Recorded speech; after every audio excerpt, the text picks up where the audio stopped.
ഈ സഭാ സമ്മേളനവും ഒരു പിടി വിഷയങ്ങൾ കൊണ്ട് പ്രക്ഷുബ്ധമാകാനാണ് സാധ്യത. വന നിയമ ഭേദഗതി പിൻവലിക്കൽ, പെരിയ കേസിലെ വിധി, ബ്രൂവറി അനുവദിക്കൽ തുടങ്ങിയവയാണ് സർക്കാരിനെതിരെ പ്രതിപക്ഷത്തിന്റെ ആയുധം. ഷാഫി പറമ്പിലിന് പകരക്കാരനായ രാഹുൽ മാങ്കൂട്ടത്തിന്റെ സാന്നിധ്യവും സഭയിൽ ശ്രദ്ധിക്കപ്പെടും. തിരുവനന്തപുരത്ത് നിന്ന് അർജുൻ രാജുന്റെ വിശദാംശങ്ങളുമായി. അർജുൻ, നിരവധി വിവാദ വിഷയങ്ങളാണ് ഈ സഭ സമ്മേളിക്കുന്ന കാലഘട്ടത്തിലും ചർച്ചയാവാൻ പോകുന്നത്. എന്തൊക്കെയാണ് പ്രധാനമായും ചർച്ചയാകാൻ സാധ്യതയുള്ള കാര്യങ്ങൾ? ആതിര, പുതിയ ഗവർണർ ചുമതലയേറ്റതിനു ശേഷമുള്ള ആദ്യ നിയമസഭാ സമ്മേളനത്തിനാണ് ഇന്ന് തുടക്കമാകുന്നത്. രാജേന്ദ്ര അർലേക്കറിന്റെ നയപ്രഖ്യാപന പ്രസംഗത്തോടു കൂടിയാണ് ഇന്ന് നിയമസഭ തുടങ്ങുന്നത്. നയപ്രഖ്യാപന പ്രസംഗത്തിന്റെ കരടിന് ഗവർണർ അംഗീകാരം നൽകിയിരുന്നു. കഴിഞ്ഞ മുൻ ഗവർണർ ആരിഫ് മുഹമ്മദ് ഖാനിൽ നിന്നൊക്കെ വ്യത്യസ്തമായി അദ്ദേഹം തുടക്കത്തിലൊരു ഏറ്റുമുട്ടലില്ല എന്ന് പ്രഖ്യാപിക്കുന്ന അല്ലെങ്കിൽ സൂചന നൽകുന്ന സമീപനമാണ് രാജേന്ദ്ര അർലേക്കറിന്റെ ഭാഗത്തുനിന്ന് ഉള്ളത്. കഴിഞ്ഞ തവണയൊക്കെ ഗവർണർ നയപ്രഖ്യാപന പ്രസംഗം വെട്ടിക്കുറച്ച് വായിച്ചും ചുരുക്കി വായിച്ചും ഒക്കെ പ്രതിഷേധം രേഖപ്പെടുത്തിയിരുന്നെങ്കിൽ ഇത്തവണ അത്തരത്തിലൊരു പ്രതിഷേധത്തിലേക്കൊന്നും തുടക്കത്തിൽ ഗവർണർ രാജേന്ദ്ര അർലേക്കർ കടക്കുന്നില്ലെന്നാണ് സൂചന.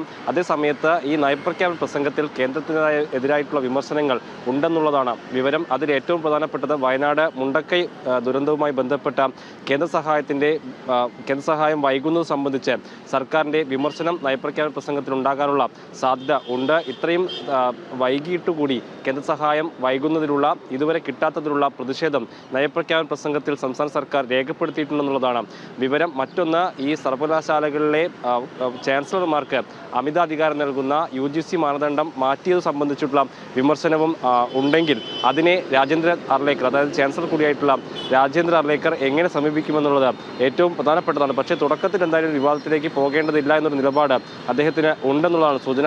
അതുകൊണ്ട് തന്നെ നയപ്രഖ്യാപന പ്രസംഗം അദ്ദേഹം പൂർണ്ണമായും വായിക്കാനുള്ള ഒരു സാധ്യത ഉണ്ട്. അതിനുശേഷം സഭ ഇന്ന് പിരിയും. അതിനുശേഷം നയപ്രഖ്യാപന പ്രസംഗത്തിന്മേലുള്ള ചർച്ചയാണ് വരുന്ന 3 ദിവസങ്ങളിൽ നടക്കുക.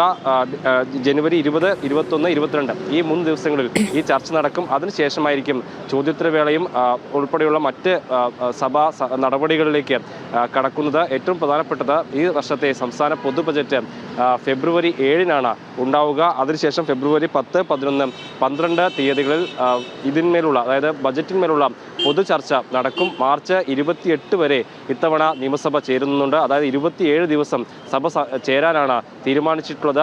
നിരവധിയായിട്ടുള്ള വിഷയങ്ങൾ സംസ്ഥാന സർക്കാരിനെതിരായി പ്രതിപക്ഷത്തിന്റെ ഭാഗത്തുനിന്ന് ഉണ്ട്. പെരിയ കേസിൽ CPM നേതാക്കൾക്കെതിരായിട്ടുള്ള വിധി വന്നത് പ്രതിപക്ഷം പ്രധാന വിമർശനമായി ഉയർത്താനുള്ള ഒരു സാധ്യതയുണ്ട്. വനനിയമ ഭേദഗതിയായിരുന്നു ഇത്തവണ സഭയിൽ ഏറ്റവും പ്രധാനപ്പെട്ട വിഷയമായി ഉയർത്താൻ പ്രതിപക്ഷം തീരുമാനിച്ചിരുന്നത്. പക്ഷേ സഭ തുടങ്ങുന്നതിന് മുൻപ് തന്നെ ആ ഭേദഗതി പിൻവലിക്കാനുള്ള തീരുമാനം സർക്കാർ എടുത്തു കഴിഞ്ഞു. പക്ഷേ അതിൽ സംസ്ഥാന സർക്കാർ പിന്നോട്ട് പോയത് UDFന്റെ ശക്തമായ ഇടപെടൽ കൊണ്ടാണെന്നുള്ള ആത്മവിശ്വാസം പ്രതിപക്ഷത്തിനുണ്ട്. അത് ഉയർത്തിക്കൊണ്ടുള്ള ഒരു പോരാട്ടം സഭയിൽ നടത്താനായിരിക്കും UDF തീരുമാനിക്കുക. പ്രതിപക്ഷത്തെ അടിക്കാനുള്ള വടിയും സർക്കാരിൻ്റെ കയ്യിലുണ്ട്. അതിലേറ്റവും പ്രധാനപ്പെട്ടത് വയനാട് DCC ട്രഷറുടെ ആത്മഹത്യയാണ്. ആ ആത്മഹത്യയിൽ പ്രതിസ്ഥാനത്തുള്ളത് വയനാട്ടിലെ MLA തന്നെയായിട്ടുള്ള IC ബാലകൃഷ്ണനാണ്. IC ബാലകൃഷ്ണൻ സഭയിലെത്താനുള്ള ഒരു സാധ്യത കുറവാണ്. അദ്ദേഹത്തിന്റെ അസാന്നിധ്യം ചൂണ്ടിക്കാണിച്ചുകൊണ്ട് വയനാട് DCC ട്രഷറുടെ ആത്മഹത്യ ഉയർത്തിക്കൊണ്ട് പ്രതിപക്ഷത്തെ വിമർശിക്കാനായിരിക്കും സംസ്ഥാന സർക്കാർ തീരുമാനിക്കുക. അങ്ങനെ സർക്കാരിനെതിരായും പ്രതിപക്ഷത്തിനെതിരായിട്ടുള്ള വിമർശനങ്ങളുടെ ഒരു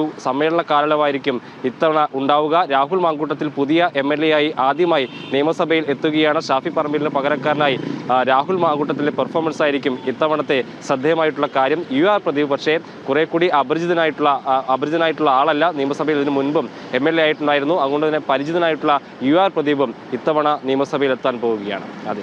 ശരി, അർജുൻ രാജാണ് വിശദാംശങ്ങൾ നൽകിയത് തിരുവനന്തപുരത്ത്.